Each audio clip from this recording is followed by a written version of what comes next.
let's just set the focus for there, and I'll start running with it right in here, like blacked out, and then I'll just pull it back to there. Okay, hold it. Action. We're at the IMAX, where we're putting films made on this little stuff called Super 8. The biggest screen there is. This is the biggest screen in the UK, second biggest screen in Europe, and we're here with straight 8.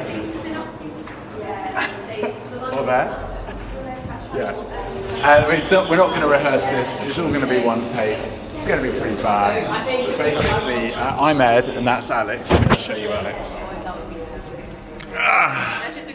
And we're here to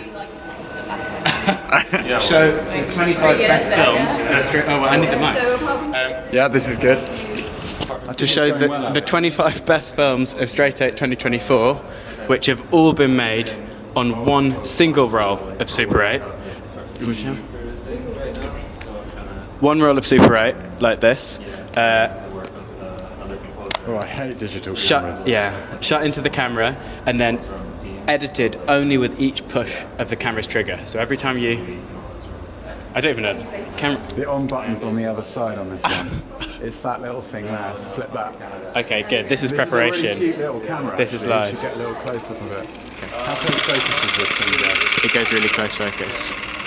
Okay, so you should be able to hear that running. But anyway, the point is, every time you push that trigger, you're adding a shot to your film. So if you film something while you're walking along, you're going to have to change the script to get that into the film.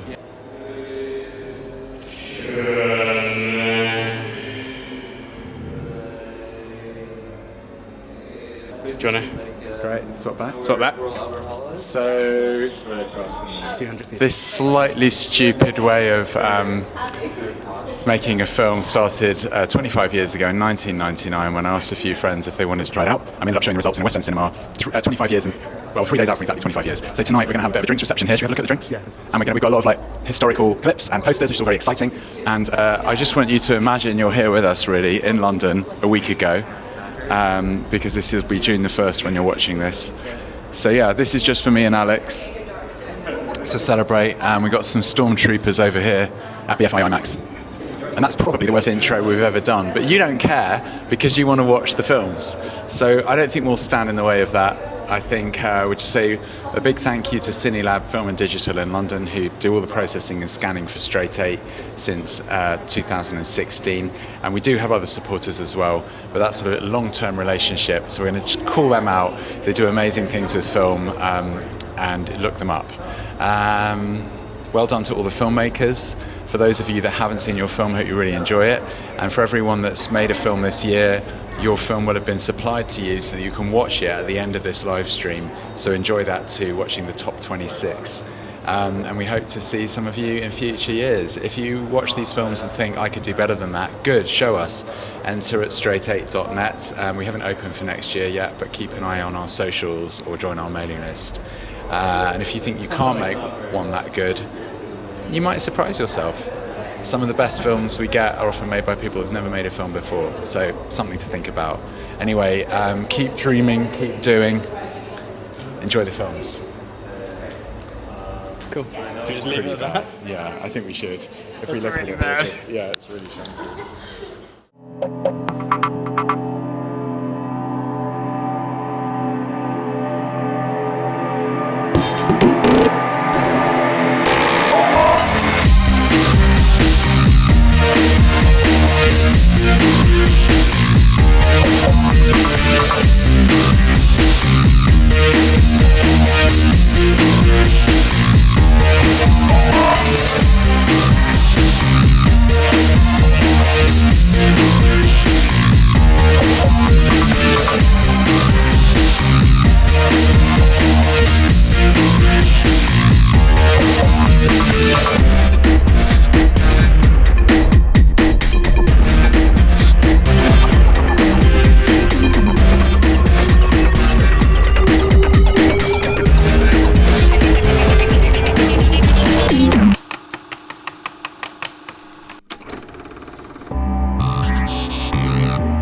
Jack, I need this presentation done by Friday. How many times do I have to tell you? Finish the report. Come on, get it right, Jack. Jack, complete this before lunch, please.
Jack, wake up, man. I need this report done by the end of today.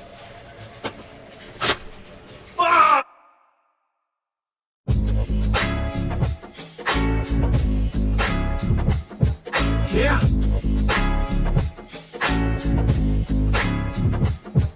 Yeah.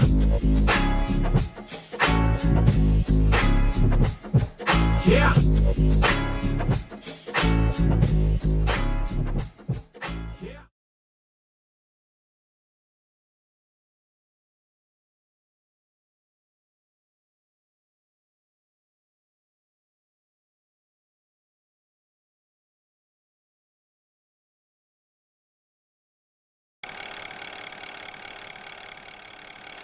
The human body, worshipped for its beauty since the dawn of man. So why the fuck does mine look like this? Fuck. Just breathe. The flirting has been exceptional this evening. A symphony of sexy wit. Don't start to doubt yourself, man. Not now. You're a sensual, primal being. Okay, let's see what we're working with. Where to start? It's a little intimidating, but what to go for? Did I hear the almighty bush was back in vogue?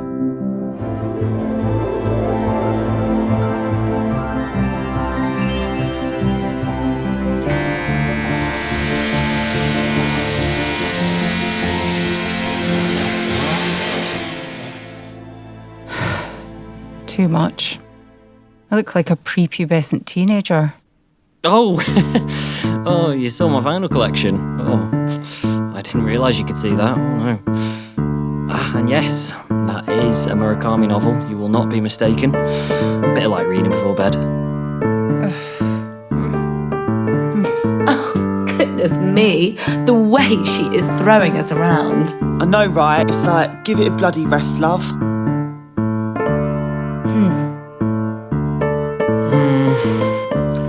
My arms look weird. Have they always been this long? Snap out of it, man. It's showtime.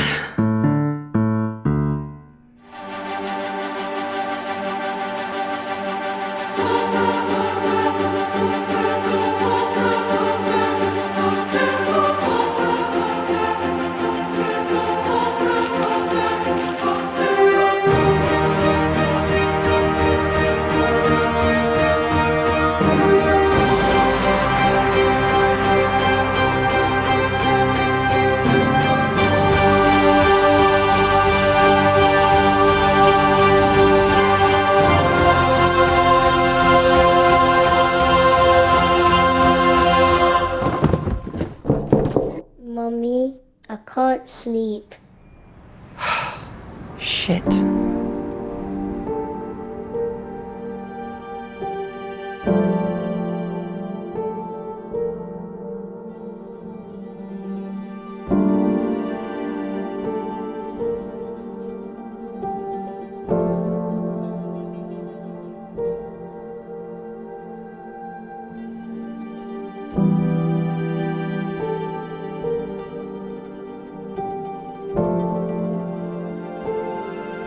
Fuck it. Fuck it.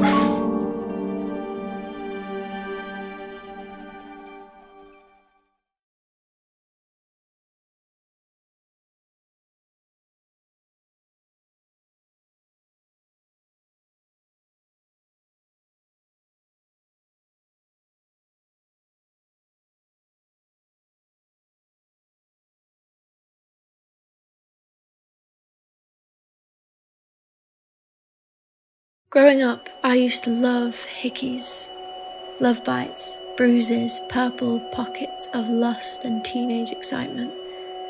I would wear them proudly around my neck, low-cut vests, chest out and proud, displayed like a work of art, so that the world knew someone out there found me pretty enough to kiss. Because ugly girls don't get hickeys, right?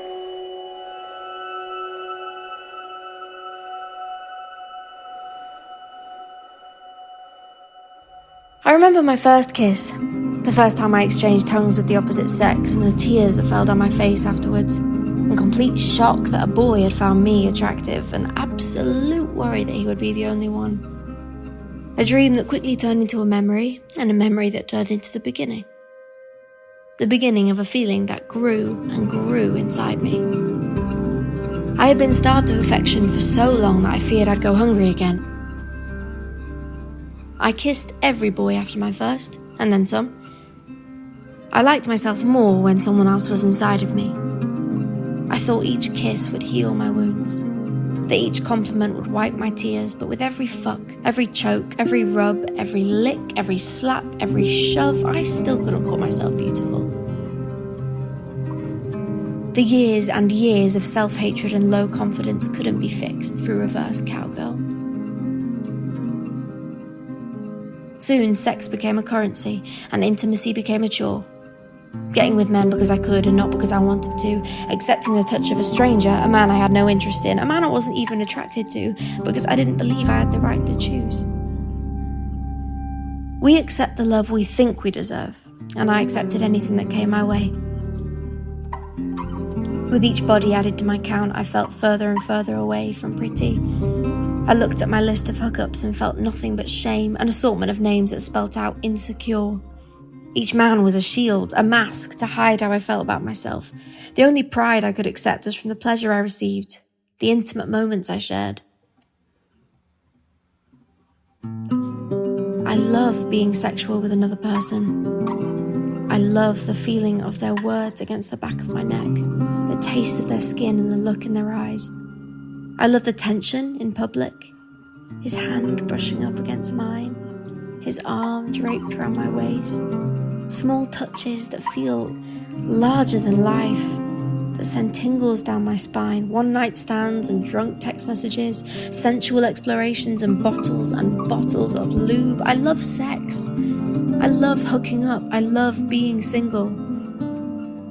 But I need to stop placing my worth onto these intimate exchanges. A man doesn't make me beautiful. I do.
Hello, my name is J. Archibald Krimble.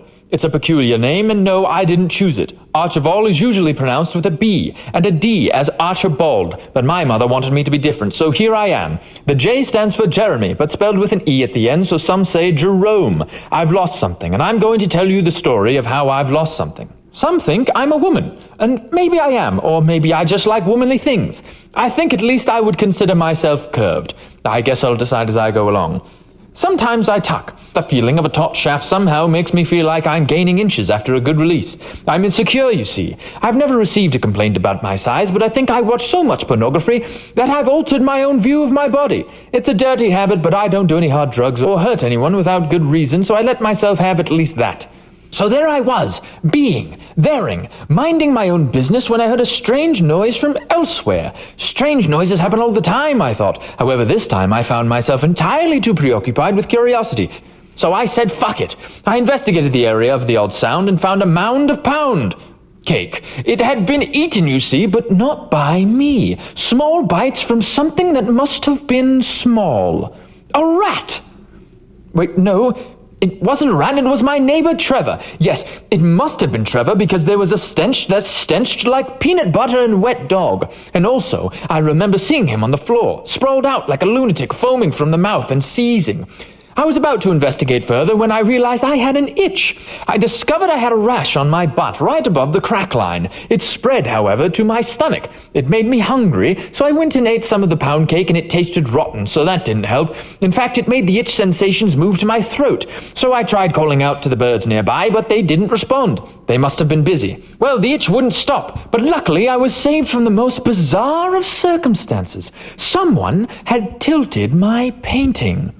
I know for sure it wasn't me because I set it up perfectly aligned with the wall, and I made a vow to myself that I would never touch it again at the risk of altering its perfection, but there it was, right in front of me, tilted. Trevor was gone at this point. He couldn't have done it because the painting was straight when I left the room just a moment ago, and he was there on the floor. Someone else must have been inside my room with me. A conniving psychopath stalker must have been watching me from outside my window. It was the only conclusion that made sense. Just the night before, I had left the window open to feel the breeze and went away to the toilet for nearly 45 seconds. That must have been when they entered. And they were still there.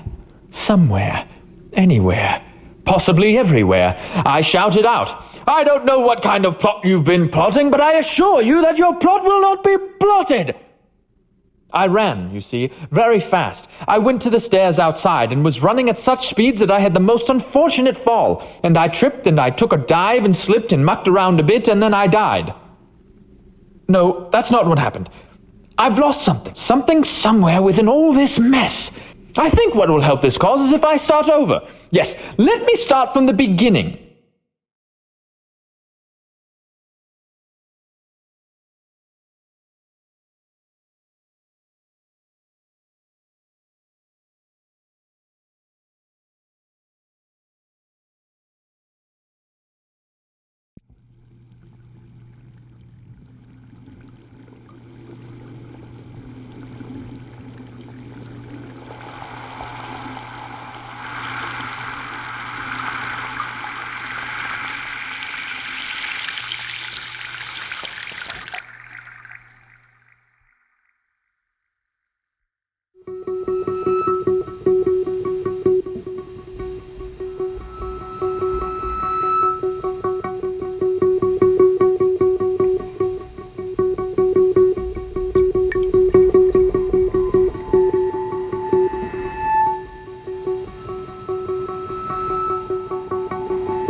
Kiran received an unexpected letter that morning. It was an invitation from his neighbor Ria, and it had a little red heart, which was the same color of the dress she was wearing at board game night last month when their hands had brushed. But there was a catch. It was a pool party.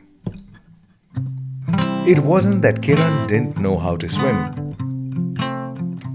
It had just been 15 years since he last set foot in a swimming pool. Kiran thought he might test the waters, but the pool seemed a bit crowded.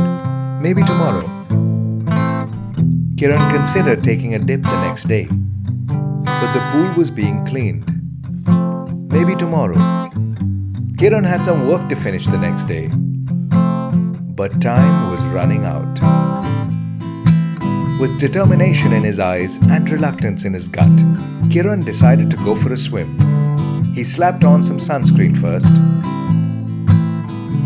decided to get warmed up, double-checked that he still remembered how to swim. But no matter how much he looked, Kiran just couldn't find his swimming trunks. Days went by and Kiran stayed dry. He just couldn't understand why he was avoiding it. But everywhere he looked, all he could see was the swimming pool.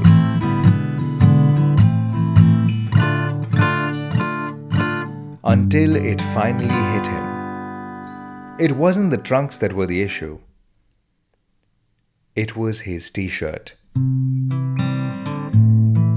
It had been 15 years since Kiran last took his t-shirt off. He felt trapped in a cage made of polyester and shame. But that evening, something happened. Suddenly the pool party, Ria, and the voice in his head all disappeared.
There are certain perfect, particular sounds.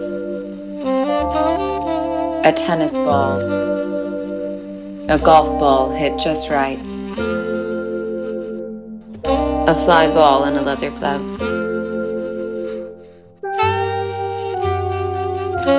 Lingering thud of a knockout.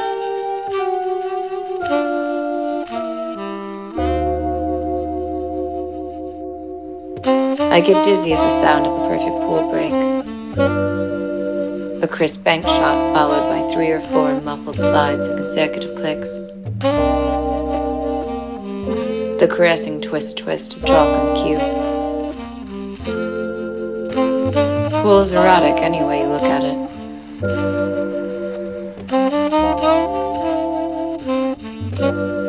Usually in a dim, pulsating jukebox light.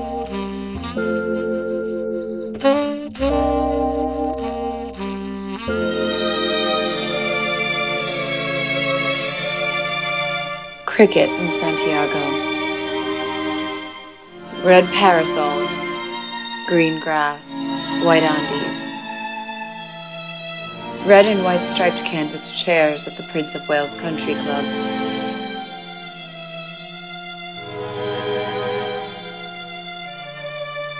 I signed chits for lemonade, tipped the tuxedoed waiters,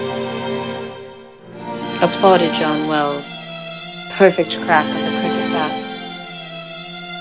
I wore white, was careful of the grass stains, flirted with boys who wore Grange School grey flannels, blue blazers in summertime, cucumber sandwiches for tea, plans for Sunday at Viña del Mar.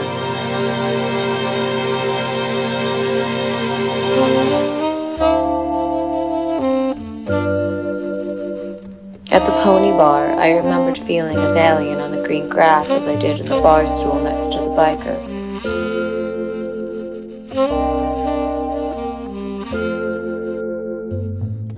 He had hinges tattooed on his wrists, at the bend of his elbow, behind his knees.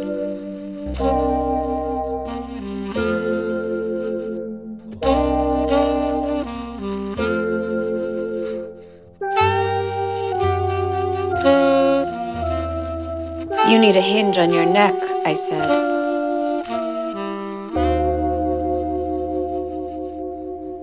You need to screw up your ass.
Someone once told me I could write a whole book about a pen.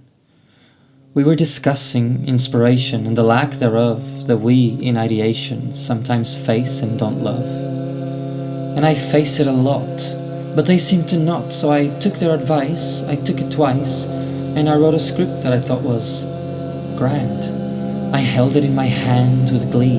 Me, I could barely contain myself, so I contained the story, hid it from glory, and started to worry that I would one day become bigger than a crumb. That's when I met Killjoy, a far from enjoyable young boy whose sole purpose was to silence and destroy. An expert decoy for innocent and unsuspecting prey, he took me so easily, I can't even say. There was little to no sign when I first laid mine on his eyes, how mischievous, however full of lies he really was in disguise. So I believed and ate up every single word of his setup, that I was no good, then lesser than, again and again and again and again.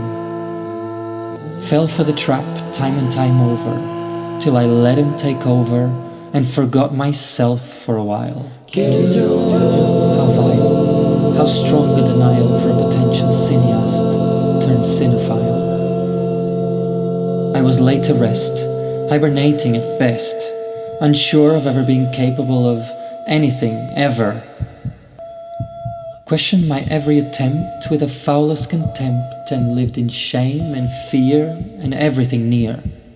Alas, in Killjoy I was lost. Yet, and alike every other story, whether fictional, factual or allegory, the main character uprises in their bravest form to tackle the gigantic tapeworm that is the villain. The evil that will inherently deceive, and like a tease by use of a pen, or metaphorically 10, I stabbed Killjoy straight on, with words from my brain on this newfound clarity. He was but my own self-doubt, exponentially turned loud, deafening the sound of my still-beating heart. I broke his reflection, and with it he went, leaving me bent before I realized how I felt was content. Sharp as a knife, awake and bright, I now set his name fully alight. His name now sunk in my very fibre, bruising it forever, wet like saliva. His name now a mere few letters, void of power, threat or fetters. I guess I could write a book about this one murderous pen. But what of it then? I'd much rather an epitaph for the young malicious boy who bullied and vowed to ploy against the betterment of his better half. At my lowest, I was his toy, but since then, I have risen and found reason to kill.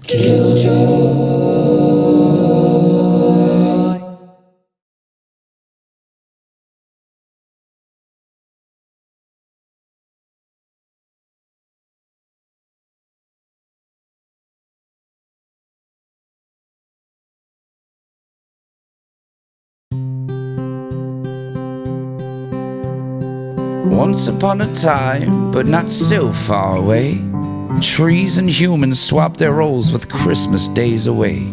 A great Christmas comet, the earth got reversed, which brings us to our story of a family, the Firs.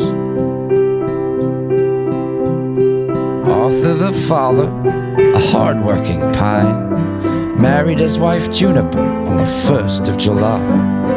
And they have 2 children, Hedgewood and Spruce, and Cosmo the dog. And God, is he cute.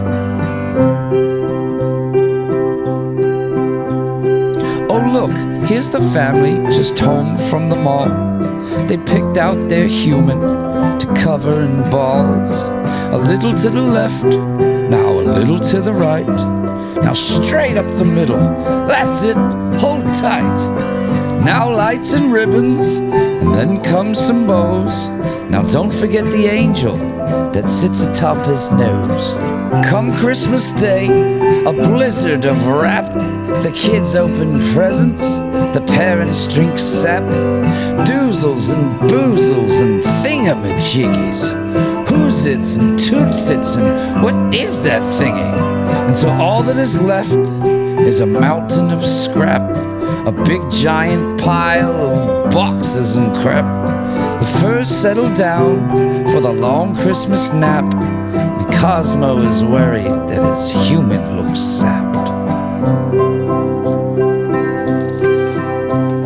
The first of the year, everything's new, except for the human who's starting to droop.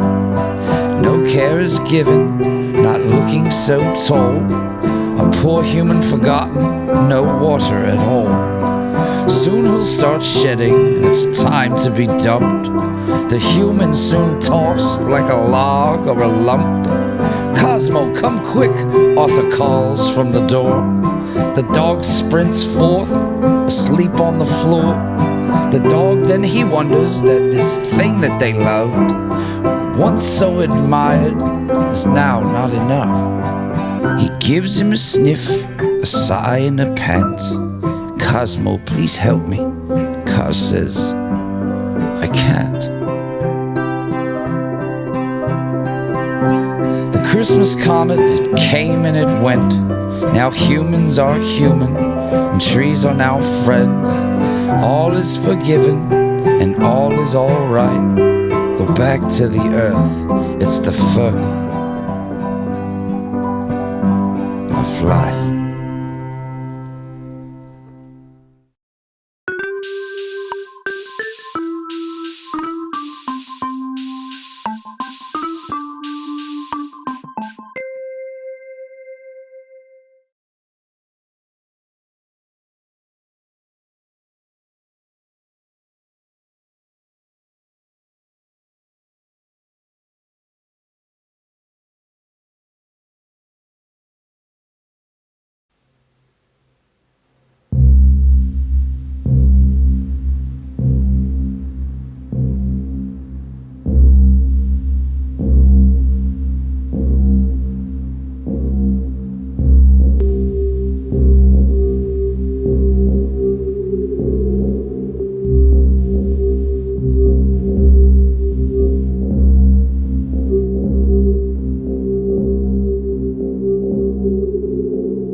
Bad kitty.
Oh, that picture.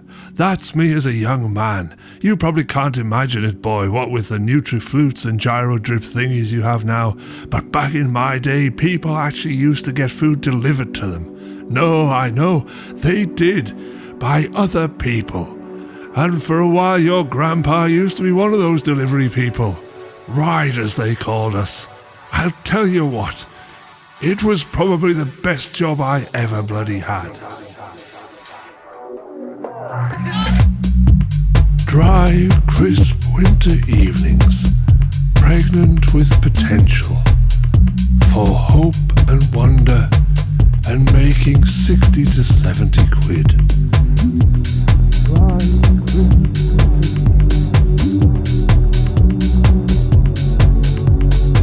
Pregnant with potential.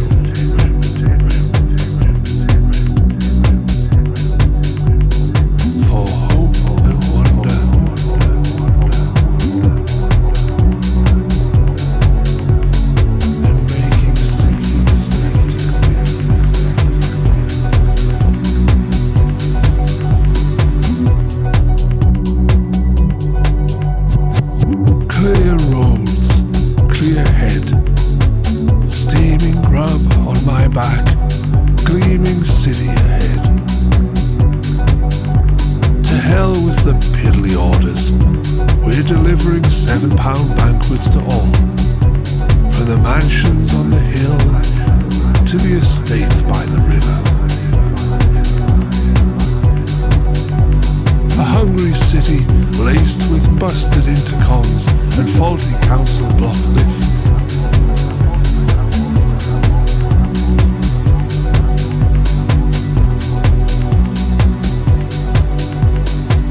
Tailgating, nodding, lung busting, competing with blokes on better bikes, chasing the cheaters on their L-plated motors. Both everywhere and nowhere at once, invisible in plain sight, a knight in fluorescent armor, flitting through the resplendent night.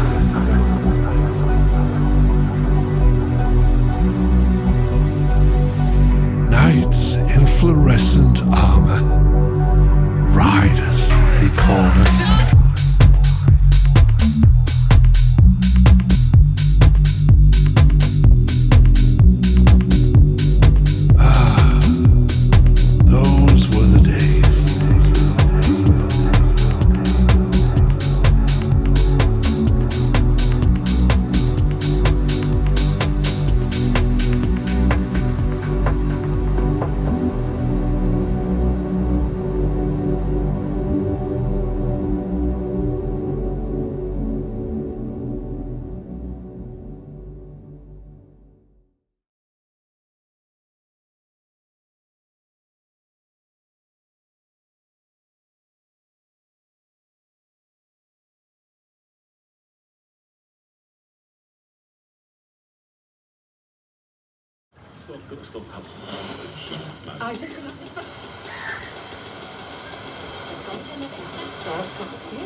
This is the news at 1 o'clock.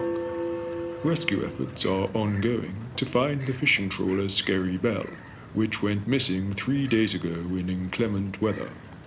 A spokesman for the Coast Guard said that while everything was being done to bring the crew of 5 home safely, time was now a serious concern.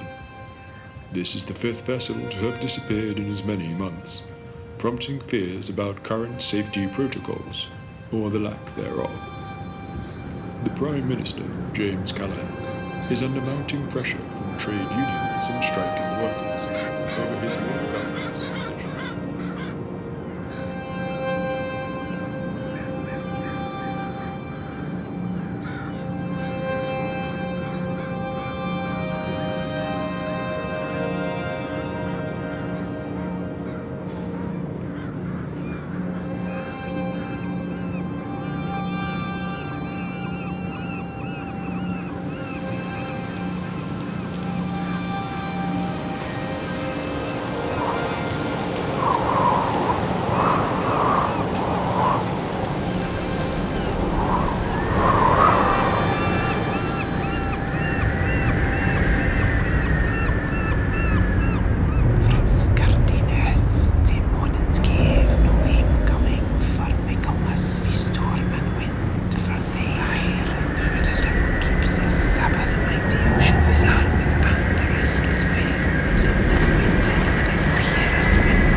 Non-binary genders are not recognised in UK law.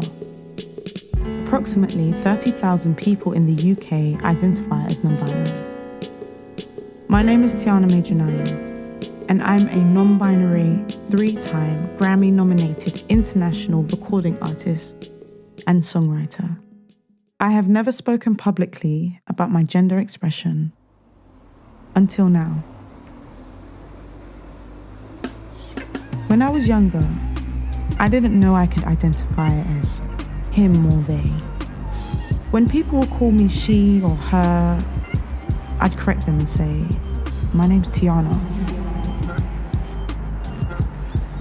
I never liked to be forced to wear certain things because I was a young girl. I didn't have the language at the time, but I thought if men don't have to wear it, I don't want to either. When I was younger, I would move through the world however I liked, without thinking about it. It was in school I felt most like myself. I liked the fact that both girls and boys fancied me. That's where I played with my gender expression the most. There was one time in school, this girl was like to me, if you were a boy, I'd date you. I just thought to myself, why can't you date me now? Why do I have to be a boy? I've let my past decide how I should feel today. At the very start of my career, I wasn't fully comfortable wearing makeup. The way I moved through the world changed as I became aware of my desirability as a musician. So even though I wanted to move in whichever way the music moved me, I stopped myself because of other people's expectations. I've had a few relationships that have helped me on my journey to self-acceptance. I'd say my sister's one. They're also non-binary. I fully embraced being non-binary last year. I realised, as someone that's in the public eye, I'll have to be prepared to be a role model and advocate for not only myself, but also others in the community. I'll be releasing new music soon, and I've been writing openly about my queerness. I want to connect more with the queer community because that's family. I'm working on self-development, and I'm inspired by the fun, flamboyant culture of drag. I'm getting back to myself. Oh well, I came out of my shell. I never wanted to show off.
Here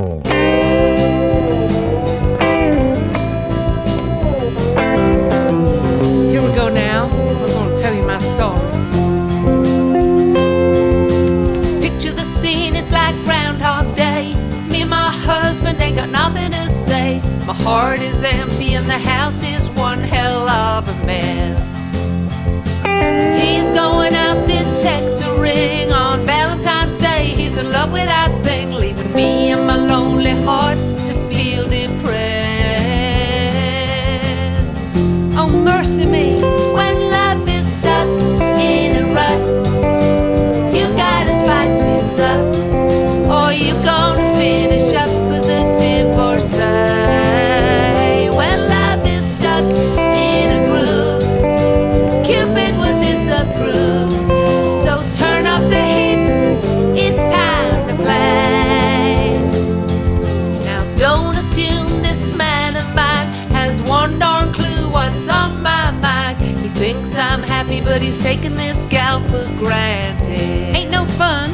He's got another thing coming if he thinks I'm fine. I'm done with this little old housewife thing. Gotta shake things up or this woman's gonna cut and run. Oh yeah! Woo! When love is stuck in a rut, you've gotta spice things up, or you gonna finish up as a divorcee. When love is stuck in a groove, Cupid would disapprove. So turn up the heat, it's time to play.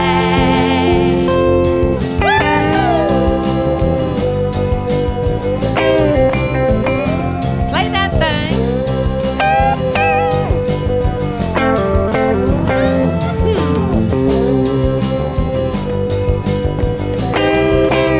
Slide it, baby.